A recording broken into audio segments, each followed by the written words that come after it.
On today's episode of Secrets to Scaling Your E-commerce Brand, I got a chance to chat with Arsh from ThrillX Designs. We talked all about user experiences, user interfaces, the ones that we love, the ones that we don't love, the reason why some brands are just so great. And let me give you a bit of a clue. It comes down to the user experience. And so we talk all about user experience, how you can actually improve your user experience, the tried and true tests that Arsh and his team at ThrillX have run that are basically tried and true methods of upping your, first of all, user experience, and number two, then upping your conversion rate in general. So really, really great conversation that we had. You guys are not going to want to miss this one.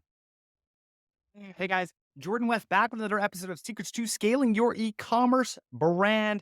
Guys, also just, for your sake as listeners, I chose this name years and years ago when everyone called ecom. And now everyone says DTC. And it's just confusing for me, guys. After all these years, I still want to call them ecom brands. And then people are like, nah, that's an Amazon brand, it's an ecom brand. Anyway, still Secrets to Scaling Your E-commerce Brand. Still talking about D2C. Still absolutely pumped. Today I have Arsh on from ThrillX Designs. Arsh, welcome to the podcast. Thank you for having me, Jordan. I'm excited. Yes, absolutely. I don't know if you guys can tell the high quality that we have right now. It's because we're both in Canada recording this. Arsh all the way over in Toronto, which is really like, our big city in Canada. It's our New York. And I'm way over in, nice little Vancouver, having a great time, beautiful weather, beautiful mountains, all that kind of stuff. Arsh, for people who don't know anything about you or anything about ThrillX, tell us just a little bit about who you are and what you do. Yeah, 100%. So I'm the founder of ThrillX. We are a UX, UI design and conversion rate optimization firm based here in Toronto, Canada. And, just kind of stepping back a little bit, prior to starting ThrillX, I worked at a lot of big companies and agencies here in Canada. My background has always been originally in marketing and sales. And then I decided to pivot my career into UX and UI design, work for several of the world's top companies here in Canada, and did UX, UI design work for, several Fortune 500, 1,000 brands. And I started realizing this trend amongst all of these companies' websites that they weren't really designed to their full potential, right? I Mm, noticed this trend of, people made decisions based on guesswork rather than actual data driven decisions and strategies.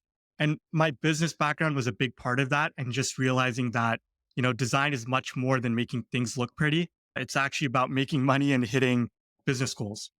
absolutely. I mean, that matters, right? At the end of the day, and we talk about this on this podcast all the time, it actually doesn't like up your conversion rate on your website. Well, you know how you can up your conversion rate? Don't send cold traffic to your site, right? Like there's Yeah. certain things, and that's not a great business outcome, right? So Yeah. this is really great. And Arsh and I really connected on this before the podcast. We had a chat yesterday talking about how much it actually matters. The business outcome is really, at the end of the day, what actually matters. And so having somebody in your corner who actually knows what that business outcome, should be is really great. Yeah, 100% agree with you. And, that kind of brings us into the main problem we solve, which I'm sure you're also very familiar with, which is this, we call it the leaky bucket syndrome at our agency, right? This idea that investing in an unoptimized website is like putting water into a leaky bucket. Everyone chases traffic, but, the cost of acquiring customers has gone through the roof. And so we really try and answer that question of how do we optimize the existing traffic on your website so that as you invest more into your digital marketing, your advertising, you can derive more value from those marketing dollars. Yeah, And yeah, that's kind of absolutely. what we've, focused on from day one at ThrillX, which is, business goals, data driven design, and turning your website into a revenue generating machine. So one of the things we were talking about yesterday and that I kind of want to dive into is that you're talking about user experience, right? We were talking about like, hey, we're going to talk UX and not necessarily just CRO, conversion rate optimization, right? Why is that? Like, why do we care more about user experience than CRO? Because I've often thought about them very similarly. And I think there's a huge difference. Yeah, 100%. So I think first and foremost, it has to do with the actual, like just stepping outside of UX design, there's also the UI design piece that a lot of people overlook. At the core of conversion rate optimization, people typically look at things like anxiety, motivation, and reducing certain elements of those, right? To increase conversion rate. I think UX as a whole and UI design, that part comes in when you're really looking at the overall experience of the website. So let me Yeah. give you an example. If the website is not designed in a certain way, it doesn't look appealing, people take notice of that, right? It kind of degrades the quality of the brand. And that also has impacts on the conversion rate. We were doing user tests recently for one of our clients where we're doing remote user testing, right? We're asking people, what are your first impressions of the site? Does the messaging resonate with you? And those elements didn't really appeal to them. And that really impacted that client's conversion rate, right? So I Mm, think it's just looking more holistically around not getting too granular about anxiety, motivation, but looking at the full picture, right? It comes down to messaging, it comes down to the overall design of the site and combining those factors together to ultimately build your website in the best way. totally. I want to give you guys a little anecdote here, and I'm sure a lot of you are in the same sort of position. I'm so sorry for you Android users who are out there. Absolutely good for you. I am one of the many Apple sheep. You know why? Because their UI is gorgeous. Yeah. I love everything that they do. I just bought an Apple Watch because I was like, you know what? I just don't like the UI of Fitbit. It just wasn't working for me. And I love everything that Apple does is that they focus so much on the user interface and making it ridiculously simple and easy to navigate that is the product that I want to buy every single time, right? Sure, some of you guys might like all of the crazy functionality that you can do on an Android and that you can do on a PC, and the locked ecosystem, of Apple is interesting, but they've done such a good job of making me actually want to use their product. And a lot of your websites, people don't want to use. They're just going there because they have to. Amazon has done an incredible job from a UI perspective, right? You know exactly what to do. You know exactly which buttons to press because they've set it up so beautifully. So I just wanted to give just a quick aside of why UI and UX and UI, then the user interface then becomes that user experience, which Yeah. essentially those two things together actually inform your CRO, right? They're going to make 100%. your site more, your product more buyable, and people actually buy into your product. Yeah. Where do you start? Where's some of that low hanging fruit, Arsh? Yeah, that's a great question. And then just kind of touching on the previous point as well, I have to say I agree with you, but I am an Android user as well. So, I could s- just kind of tell. I'm like, you're in this like sort of development space. I'm like, you're probably not an Apple user, and that's okay. I'm more of one yeah, of the sheep, and I'm okay being one of the sheep. no, I definitely agree with you. Awesome. So I think, one of the easiest places to start, Jordan, is messaging, right? I do a lot of website audits at our agency, and that's one of the ways that we've grown as well, is doing free website audits for clients, whether it's through cold email or even just, inbound leads coming to us. I always see this consistent trend of, people getting too hung up in jargon and using industry terminology that people coming onto their website don't really know what it means. Right? You always have Ah, to put it in the perspective of who's your target audience, right? Who's visiting your website? And the rule that we always use is opt for clarity rather than, using jargon and complex language. And I think this is a big factor that many people overlook. So I would say that's one of the low hanging fruits that people can change on their website straight away. Straight away. yeah, that's super interesting you bring that up. Donald Miller is an absolute genius when it comes to this. If anyone's known Donald Miller for any time, I knew him back when he used to write other books. He used to write all these great books when I was a teenager that I absolutely loved. And then he became a business dude, and I started reading his business books. And one of his first ones was building a story brand. And a huge part of that is stop using language nobody else knows except for you. Go through your website, get rid of like 80% of everything on there because no one cares, right? Does it pass the grunt test when you come there? Do people understand within like a millisecond what you are doing? Right. And if you're going to use industry jargon, absolutely not. Right. And think about that. I know 30 or 40% of you guys out there own agencies who listen to this, right? Same thing on your agency website, right? Do not expect your customers to be nearly as sophisticated as you are when it comes to all of this different stuff. Arsh and I here are using UX, UI, TRO, blah, blah, blah, all these like different terms. And I got to remember to myself, oh, yeah, not everyone is familiar with these acronyms as we are. So that was a great example. We just like literally did the thing that we're telling you not to do. So there you Yeah. go. Sorry, Arsh, continue on. Low hanging fruit Yeah. is where we are. Yeah, 100%. So I would say, first and foremost is messaging, that piece. And then I also think another low hanging fruit is what we call the anatomy of a high converting landing page or a high converting website. First thing I just want to make clear is that there's this misconception that best practices will always lead to high conversion rates. And if that was the case, everyone would be converting at 8 to 10%, right? So that's definitely not the case. But I think there's certain core principles that every website should include in order to have that baseline level, right? So Cool. Yeah. a couple things would be, social proof above the fold, right? Immediately building trust with customers, keeping in mind that majority of people will not reach the bottom of your website page. What do you mean by social proof specifically? Yeah, great question. So, social proof is anything like reviews, testimonials, featured publications. The biggest question I get a lot is what if I don't have any good, featured publications, for example? I'm not featured in a lot of places. My thing is always some social proof is always better than no social proof, right? So, try and Yeah. get reviews to the best of your ability, even if it's just giving people your product for free and getting those reviews. It just goes a long way to build trust with customers, right? So that's What's what I mean by social proof. Yeah, awesome. Awesome. That's great. I just wanted to make sure that we were on the same page. I wasn't sure if it was like, hey, like reviews specifically, or if it's as Right. seen on in these areas.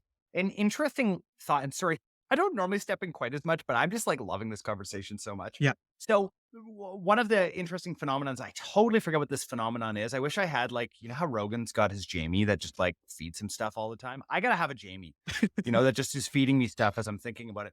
But I'm not Rogan. So, though I did run into yesterday, I was chatting with a brand who was able to get Rogan on as an investor, Oh, wow. as a celebrity. I'm like, you can't get any higher. There's no one who's got more in North America who has more eyeballs or ears than Rogan does. Anyway, going back to this, the phenomenon of when totally forget what this phenomenon is called. When one person is looking up and then suddenly all that you can do is everyone there starts to look up, whether or not there's something there. That is a very similar phenomenon that we have on these social signals towards our brand, right? As seen on CTV. Sorry, I'm using a Canadian one. NBC as seen on here, right? It's like, they thought that it was good. Okay, well, must be good for me, right? It's Mhm. funny how we do this. I do it all the time. Like, I will not buy things that generally my friends aren't recommending to me or that I don't see other people that are similar to me doing unless I want to make a statement. So, um, 100%. It's the saying of people don't care what you or your company thinks or says. They care what other people are saying, right? It's that basic level of human psychology that is consistent across all sites and just in our day-to-day lives as well, right? So, totally. yeah. Which is why whitelisting is so important when running ads, right? Yeah. It's so important because it's like, why are you spending all of this money running from you telling everyone how great you are, or run it from an influencer telling people how great you are? Like immediately you're going to see an ROI there. Yeah. So I think outside of social proof above the fold, it's having a very clear, crystal clear value proposition right at the top of your website, right? Again, coming to that idea of messaging, majority of people don't scroll past that top hero section. So just making sure that that above the fold experience is optimized for your target audience. And then I think as you scroll down the website page, it's focusing on things like benefits over features, right? What do I actually gain as a user? That's the core question that a lot of brands need to start answering, which is what's in it for me, right? Do I save time from your solution? Do I save money, right? Or Yeah. how does that solution actually benefit me in my day to day life? Making sure that that core messaging is clear throughout the site and then complementing that with the design, right? So making sure that imagery reinforces your core value proposition. I think when those two things go hand in hand, it goes a long way for conversion rate and just the overall user experience. So let me kind of wrap this up for people. So just for where you're at so far, right? So right now what we've got, these are some tried and true sort of methods, right? So we've got social proof above the fold, we'll call it above the scroll on the phone. Mhm. We've got social proof sitting there. Then right over top of that in the hero image, we've actually got that clear value prop, right? For a lot of you out there that listen to this, I know you're brand people. You're not necessarily product people who are just solving a specific problem. So figuring out what that value prop is incredibly important, and testing out what that value prop is. Again, in the age of AI, we can feed that in, and it's incredible what ChatGPT will come up with when it comes to like, hey, well, what kind of value prop actually would resonate, right? And then testing out some of these different value props. Probably a lot of you know what your value props are, but even the smartest people out there can always use a little bit of help. And then underneath that, really making sure that we're focusing on benefits and not features, right? Incredibly, incredibly important. Can you just give me some examples of benefits versus features just so people understand exactly what the difference is? Yeah, 100%. So I would say, great example of benefits would be save save time that you spend on this is just an example for like a B2B company, right? Save time spending on that you spend on Excel tasks by 40%, right? Quantifying the value that you actually gain as a user, saying that I save time by 40%. Yes. Versus a feature would be our solution does, task management, automates your Excel flows or whatever uh, like the specific features are for that solution, right? So just again, this idea of can you convey what the actual benefit is? What do I actually gain as a user? And can you quantify that value by giving stats or statistics and making sure that your offer is very clear? Yeah. Yeah. Yeah. Awesome. That's great. Back to best practices. Arsh, I know I'm throwing you for a loop here, jumping in and everywhere, which way that I can here. What else? What else is best practice when it comes to this? Because I'm loving what you're putting down so far. Yeah. So I would say, you know, outside of just doing these best practice things, actually talk with your users, right? You talked about low hanging fruit. I think one of the biggest low hanging fruits is running surveys on your website. After somebody purchases a product, ask them, why did you purchase our product today? Right? Yeah. Or ask them, What a great question to ask. Why did you purchase today? Like, it's it's so so simple. simple. Yeah, No one does exactly. it. No one's doing it, right? Like, and this is marketing gold. Gold, right? Why'd you purchase today? I don't know, because my and you'll find incredible use cases that you had no clue were actually out there just by asking the question. 100%. It's basically this idea of, balancing quantitative insights with qualitative insights, right? Without the qualitative side of things, you can actually inject that copy that your customers are giving you back into your website experience, which I think is definitely an underleveraged component of CRO and just UX design as a whole. And the other side of that is what stopped you from purchasing today or almost stopped you from purchasing, right? Like That what I was that love that question too. These are moment of both hesitation? brilliant. Yeah. Exactly. And we just get insane insights from surveys. I think another low-hanging fruit is we use a tool called User Brain where you can actually conduct remote user tests. So you set up a bunch of screening questions and then ask questions to users, complete strangers, coming onto your website. For example, what are your first impressions landing on our website? Right? What do you think of the overall experience, the copy, the above the fold? Now you can scroll on the site. What do you think of the rest of the experience? And get them to do a series of different tasks. Get them to actually purchase a product on your site, get them to add a product to their cart, and really seeing how they navigate. Because the best practices will only get you so far, but you have to supplement that with actual data driven strategies, which is the surveys, the user test to really get the most out of it. Yeah, yeah, absolutely.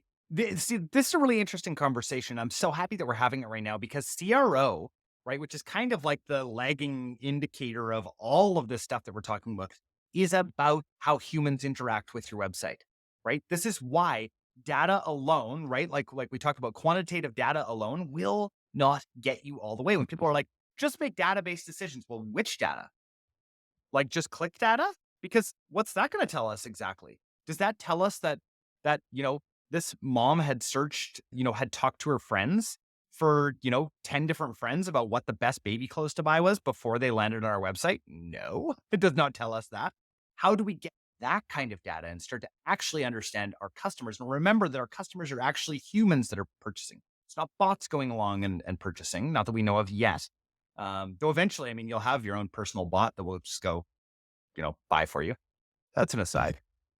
So Arsh, when we're looking at, most of the people who are listening to this podcast are Shopify users, right? Most of them Mhm. are on there. Where is that very first page that you would actually start to look at the UX and the UI and start to make changes on?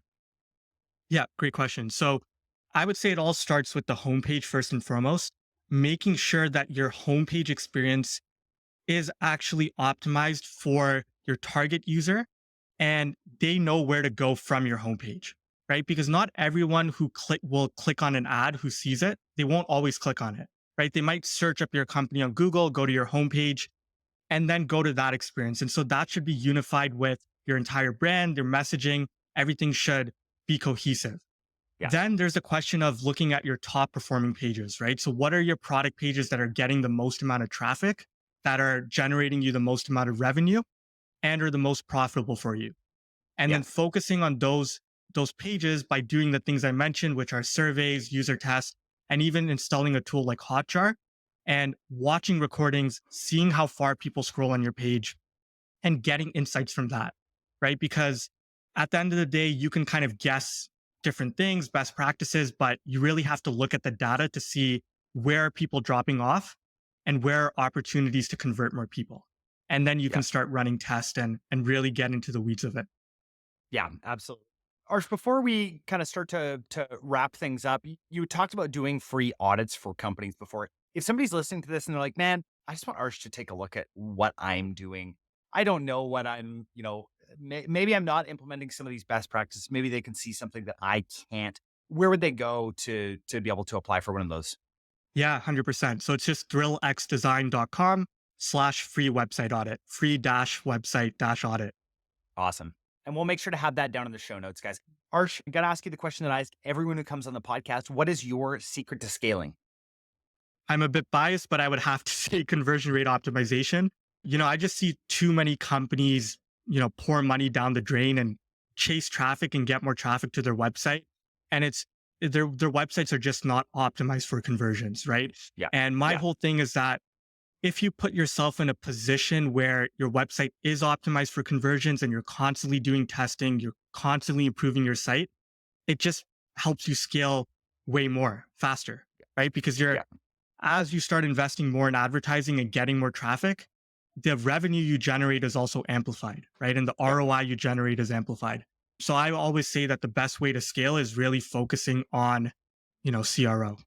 Yeah. Yeah. Absolutely. I mean, I didn't expect like that different of an answer, but I really appreciate you kind of walking us through all of that there. Arch, I've got three more questions for you. I hope that you're ready. Yep, I'm ready. Let's do it. All right.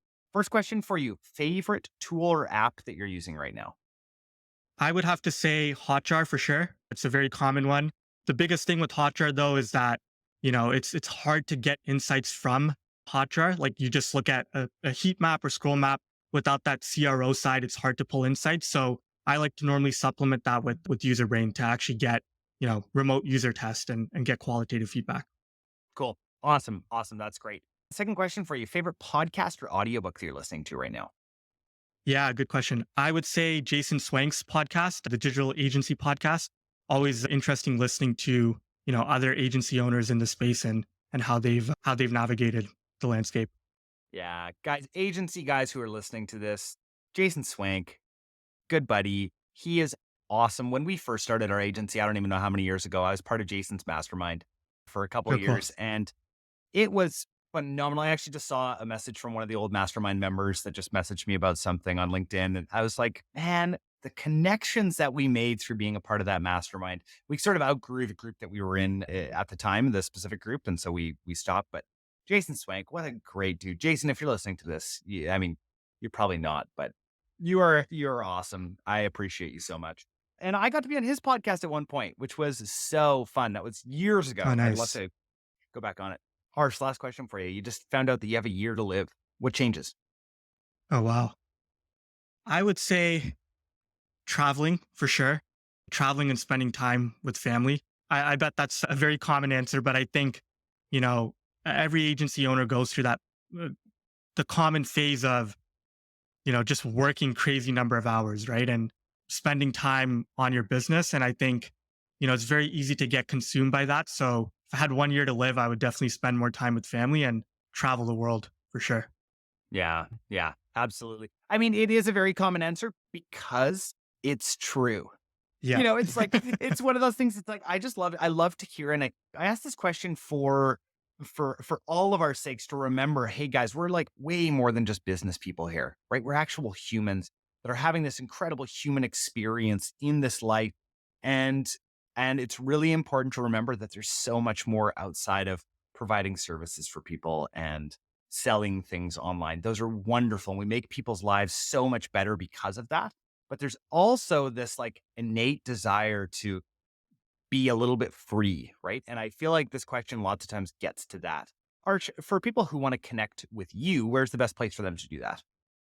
Yeah, so you can connect with me on LinkedIn. I'm pretty active there. You can also email me. It's arsh@thrillxdesign.com. And our website is also www.thrillxdesign.com. So you can always reach out through there through our contact form. Awesome, guys. And remember, I will put all of this, and me not personally, but somebody on my team will put all of these things that we've talked about down in the show notes. Thanks again so much, everyone, for listening. Thanks, Jordan. Behind closed doors, I'm a fool for your love.